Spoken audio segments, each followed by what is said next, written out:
Today, we are talking about window styles and why one size does not fit all.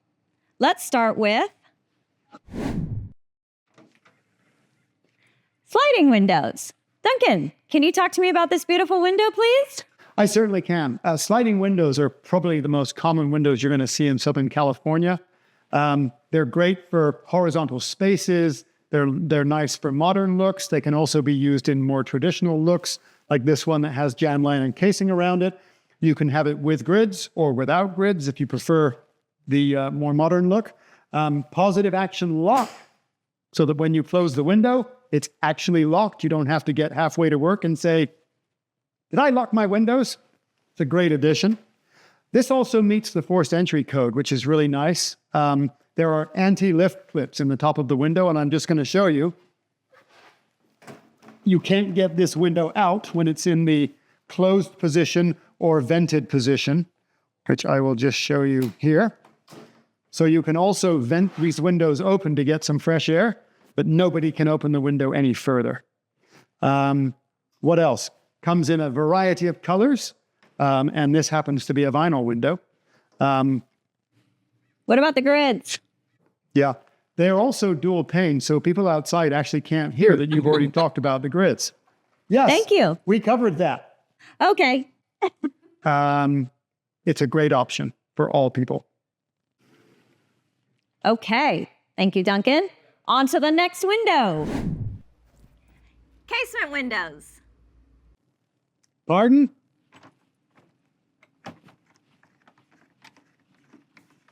Casement windows. Duncan, can you tell us a little bit about casement windows, please? I can.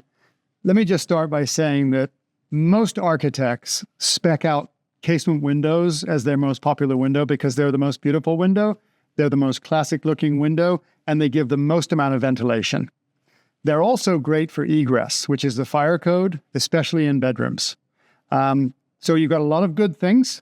The one thing that you have to be careful of is if on the exterior of the home you have a tight passageway, a pool deck or anywhere where somebody might walk into these or bend down and go to pick something up and bang their head on the back of this thing, you got to be careful where you put them. They're great upstairs.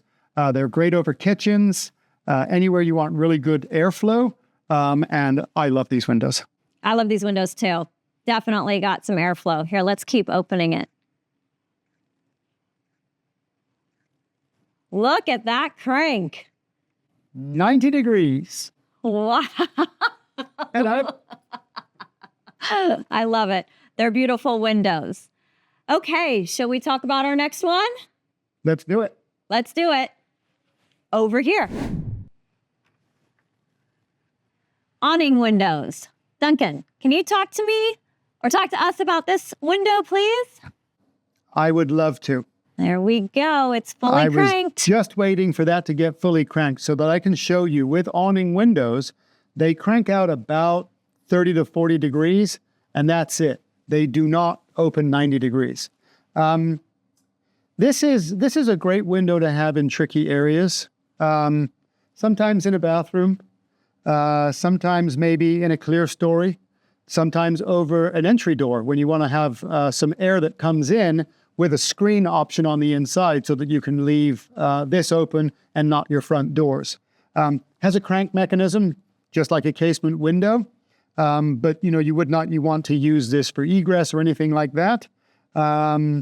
It comes in some really interesting colors. It's available in vinyl or fiberglass, but you can do a gray, you can do a brown, comes in a tan color, white obviously. And you can also have white on the inside and the colors on the outside if you're trying to match different color schemes. And I see Savvy looking out the window. Hi, Savvy. What do you think? She's coming to help with the awning window. So the other thing is, we're low down here. Yes, we are. This wouldn't be typically what you would do with an awning window. Not typically. Just to show you how flexible we are. But no, typically this window would be much higher up. Amazing. Thank you. Okay, on to our next window.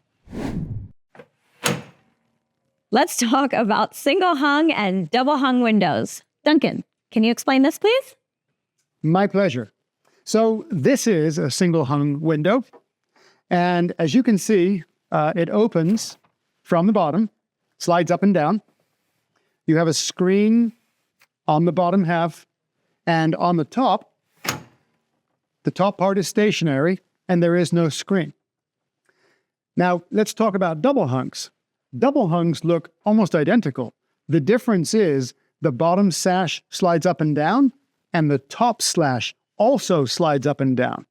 The big difference is that on a double hung, you have a screen that covers the whole outside of the window, and on a single hung, you only have it on the bottom half, so the view is unobstructed through the top section there.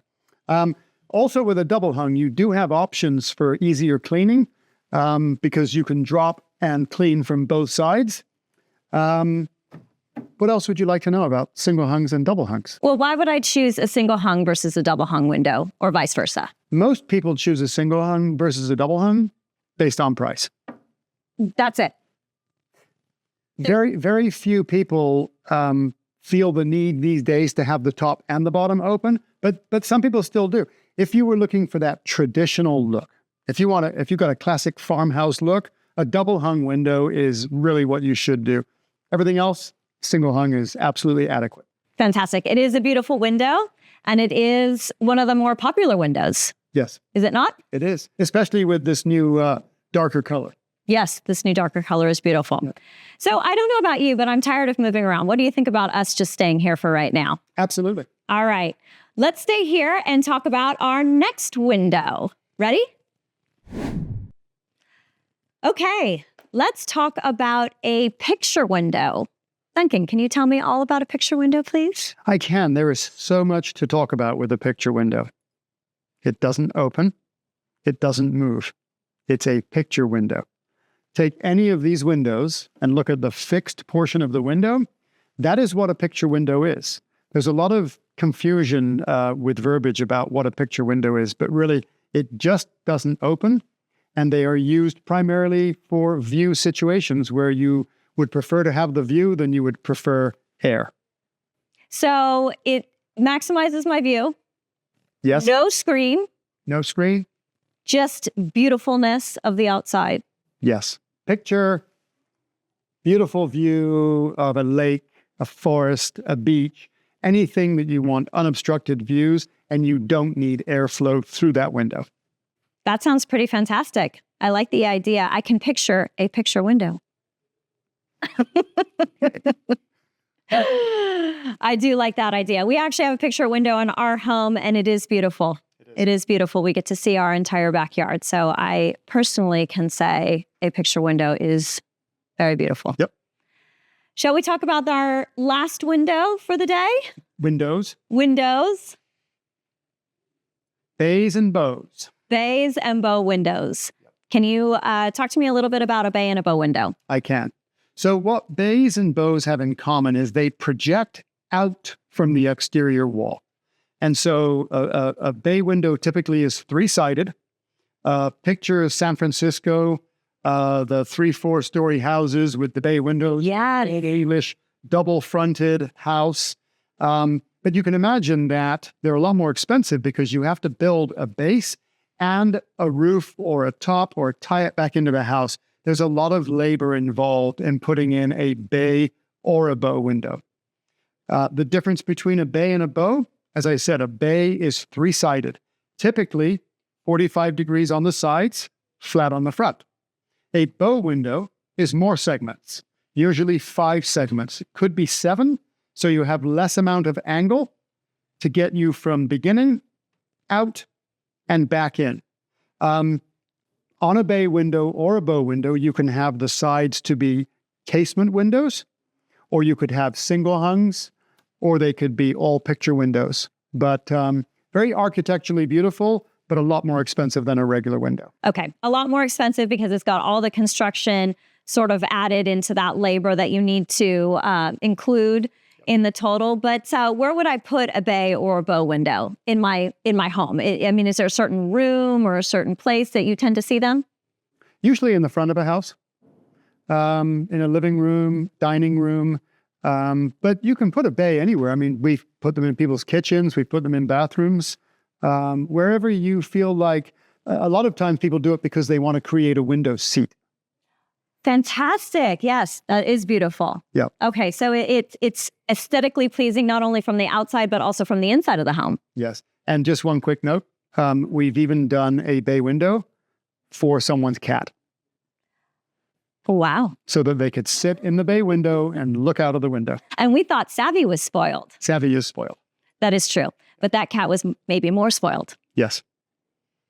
Amazing. Well, I think that wraps it with the window styles and the different types of windows that are available. There is most certainly not a one-size-fits-all solution, I would say. Absolutely not. Yes, we did a lot of hopping around. We definitely showcased quite a few windows today.